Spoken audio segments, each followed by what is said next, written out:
Now, as you can see right here, I produced a full color version of that as well, and I'll kind of go into how I was able to produce, a higher quality full color version.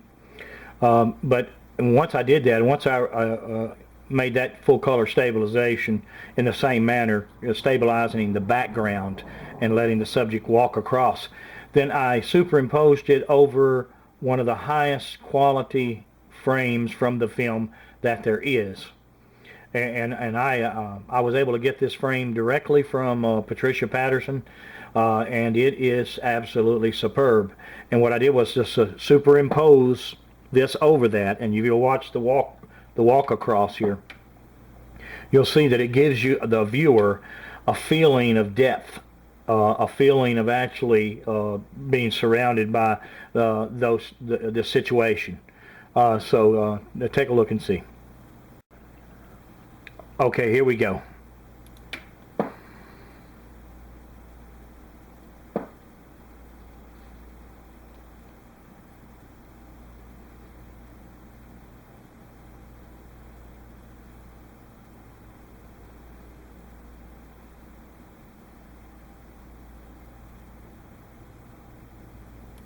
So you can see there's very careful alignment right here. See how these very carefully matched up, and I was able to get everything in the background to match up, and so you were able to see the walk, the famous look back section of the walk, in much the same way that Patterson and the people involved were able to see it. Now our eyes naturally stabilize things, so when we're running and jumping and jerking, our eyes are still seeing the images, and the brain's receiving them, and everything is stabilized. So we're seeing it pretty much as they saw it. Let's look some more.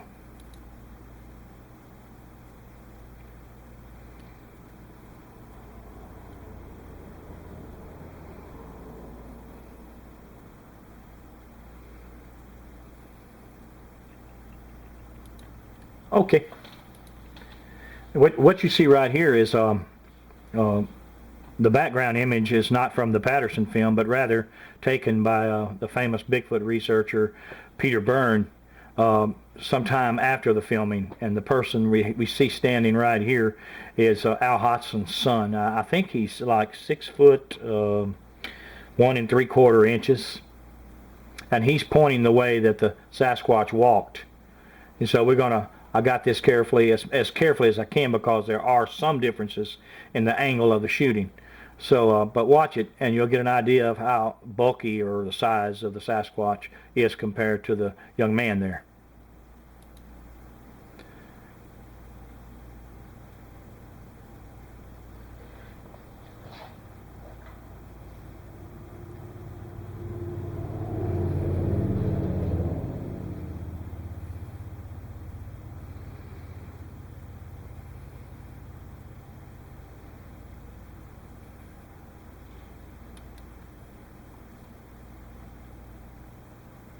It does it a couple of times, and then it'll go more smooth the last one. Now this was just simply put together to show the size or bulk, the area across the trunk. Her leg is bigger than this young man's torso, just way out of the bounds of normal human size. You see it's a lot smoother now. She'll walk straight through.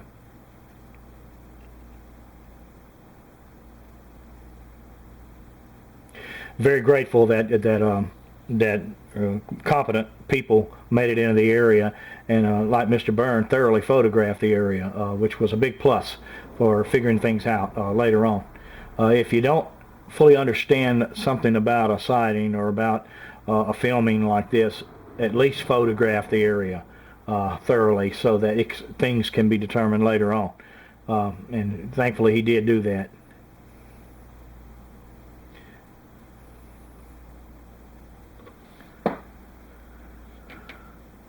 Okay. Before I go on, I'd like to talk a little bit about how I was able to achieve improvement in the color versions of the film that I put together. there's a lot of innovative ways that you can do things, but you know, with the way computer graphics are these days, you know, they offer an analyst many opportunities, you know, to improve on a photo or on a film, and so this is one of them right here. If you know what you're looking at.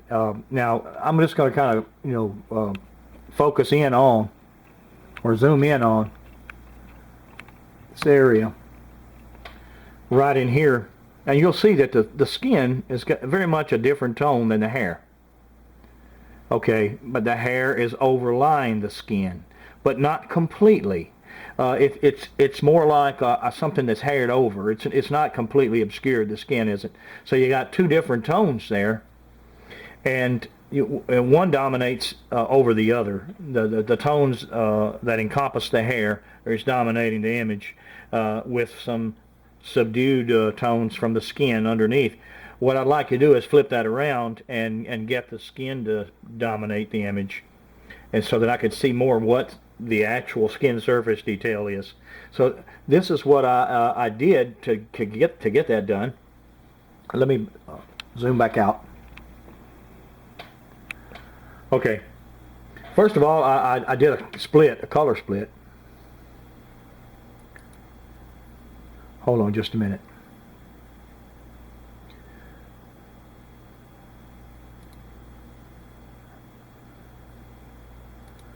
Okay, and then I identified, let me go back to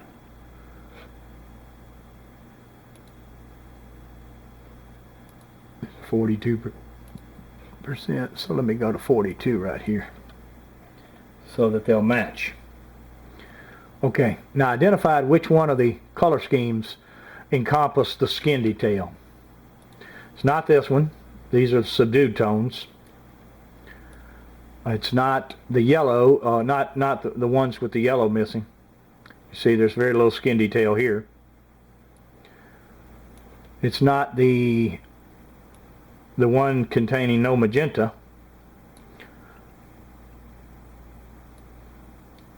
It's the one containing the cyan. The cyan is kind of a blue. The computer, when it mixes its inks, when it prints out the full color image, it's for the skin detail that's subdued, that's under the hair, it's going to mix cyan and mix it with the other colors to produce the image. Okay, this contains the skin detail. So what I'm going to do is just simply take this and cut it out.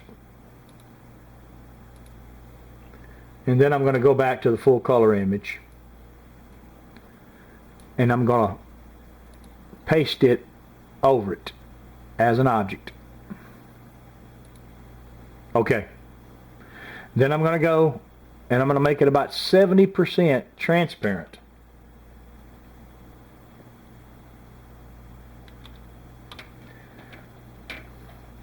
Which leaves about 30% original photo. So what that did was give the skin tones a boost. Okay. Everything's still exactly like it was, but with the skin tones given a boost. Now, everything's lined up. I'm going to go down to 30% transparency. Okay. And then I'm going to merge the two. 30% transparency. So the skin tones are absolutely dominating the image. There's just barely some color left from the original color image, and what I'm going to do is go and I'm going to saturate it up to 70%, and I've worked these out before, so that's how I know how much to do it.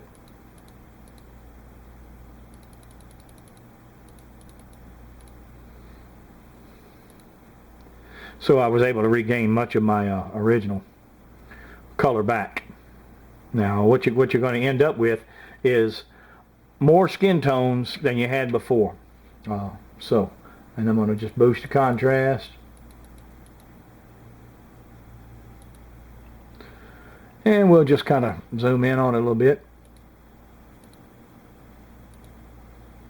And you'll see you'll have more skin detail than you had originally.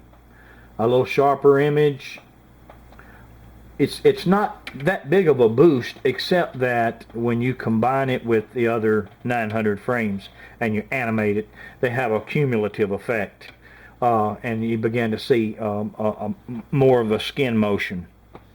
And what I was telling you about being able to attain 1% improvement in resolution, you're going to see 10 new things that still apply. So that's why I'm saying you can see the breast right here, and if you look carefully, you can see even the female anatomy of the nipples right in here, which was basically under the hair but still showing. I'm not sure how good I can zoom in on it. I'll just do it like that. And this is with a version of the film that's a generated copy.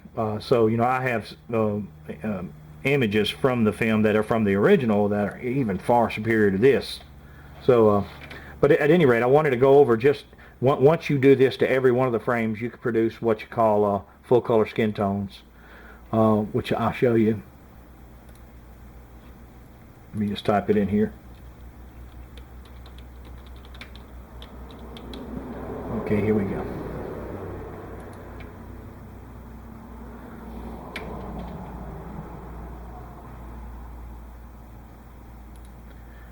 Okay, now this is going to be that's going to be the film done with every image treated just like I treated that one. And you'll see what an improvement is as far as what you're able to see of the skin when you look at the entire film run normally.